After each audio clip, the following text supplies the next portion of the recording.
Greetings! I shall explain my entire hygiene regimen in brief terms. Here it is. When a man named Gene walks by, I say, "Hi, Gene. That's my hygiene." On a serious note, my concept of hygiene is much different from most of present society. First, a simple definition of hygiene: keeping oneself clean to maintain health. Now for some history. Daily bathing in the modern sense was extremely uncommon until the late 1700s. This is documented by history professor Peter Ward, author of The Clean Body, A Modern History. This went for people of all social classes. Louis XIV, who was the King of France for 72 years, is said to have taken only 3 baths in his entire life. People might wash their faces and hands on a regular basis, but not their whole body. Although bathhouses existed throughout history, they were not for bathing per se. Rather, bathhouses were thought of as a place for wealthy people to relax or for people to cool down. As for modern showers, they were not invented until around 1850, and the majority of homes did not have a shower until around the 1970s. Also, on an average of 27 days, your skin sheds and replaces itself with a new layer. This process is called exfoliating. So your body is self-cleansing in that way. I have not bathed or showered in years, nor washed my hair in years. Yet I get sick less often than the average person, and I never had lice. Since I practically live like a hermit, I see no need. Once a week, I wash my armpits, spray deodorant, and change my outer clothes for Sunday morning church. People throughout history changed their underwear every day, but not their outerwear. Though people who come into close contact with others on a regular basis should probably do more, I'm convinced that bathing or showering, washing your hair, and doing other things every single day wastes time, does nothing but increase your water bill, and can be a form of priggery. Besides, on the vast majority of people, only certain body parts get smelly.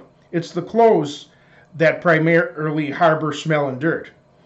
I knew a handicapped man who constantly had very bad body odor and got banned from a restaurant because of it. But it wasn't entirely his fault, as his home lacked a washer and dryer, and he didn't have a car to haul clothes to a laundromat. There are others who have bad body odor due to a medical condition, which smell is harmless. Married people who are intimate are aware that they should use mouthwash, but what they might not know is that bathing or showering might not be enough for their feet. Even if feet look clean, they might have to be scrubbed long and hard and their toenails cut short in order not to smell. And a woman's vagina is by far the most potentially smelly part of the human body. Washing the outer genitalia is usually not enough. To have no smell often requires taking various medicine. Also, I challenge the notion that carpets should be vacuumed every week. Dust mites cannot be sucked away with standard vacuums. Instead, vacuuming stirs up dust mite particles into the air, which people breathe, and which makes things worse for dust mite allergy sufferers. And excessive vacuuming is noise pollution. Instead, allergy sufferers might want to invest in an air purifying machine. My father would vacuum every week, but he would blow his nose into a handkerchief and then put it back into his pocket along with the boogers. And he would smoke heavily. I always use Kleenex. In fact, many people engage in numerous acts of supposed hygiene which are useless while failing to do other acts that are actually important for health. For instance, it's been scientifically disproven that a dropped fork, knife, or spoon is unsanitary. Pick it back up and go on eating with it. Excessive washing has been known for what it is since ancient times. Quoting the Gospel of Mark, chapter 7, verses 2 to 5, when the Pharisees and scribes saw some of Jesus' disciples eat bread with so-called defiled, that is, unwashed hands, they found fault. For the Pharisees and all the Jews, except they wash their hands oft, eat not, holding the tradition of the elders. And when they come from the market, except they wash, eat not. And many other things they hold, as the washing of cups, pots, brazen vessels, and tables. Then the Pharisees and scribes asked, "Why walk not thy disciples according to the tradition of the elders, but eat bread with unwashed hands?" Instead of apologizing and or telling his disciples to do better, Jesus rebuked them. However, before preparing food for others, you should wash your hands. Surgeons should certainly always wash their hands before handling a patient. And you should always wash your hands after going number 2, making a poop. Many men and some women do not, as noticed by the behavior of those using public restrooms. Some make the excuse that public restroom sinks are germier than the toilets themselves and so bypass them.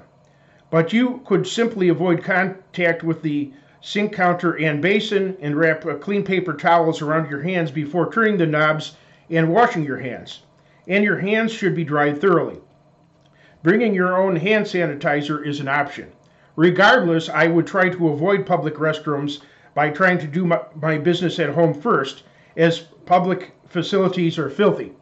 Proper hygiene for home washrooms with lever action flush toilets should always involve closing the lid before flushing. That's because the lever catapults unseen mists of human waste upwards toward your face. This is known as the toilet plume. That those with transmittable diseases must be quarantined should go without saying. Getting vaccinated when appropriate is among the most physically hygienic things one can do. One of the greatest hygiene violations is sexual promiscuity, no matter how much you wash and no matter how many precautions you take. This is also a moral hygiene violation among many other types. And moral hygiene is far more important than merely physical hygiene. Quoting Matthew 23:25-28, "Woe unto you, hypocrites, for ye may clean the outside of the cup and platter, but within they are full of extortion and excess.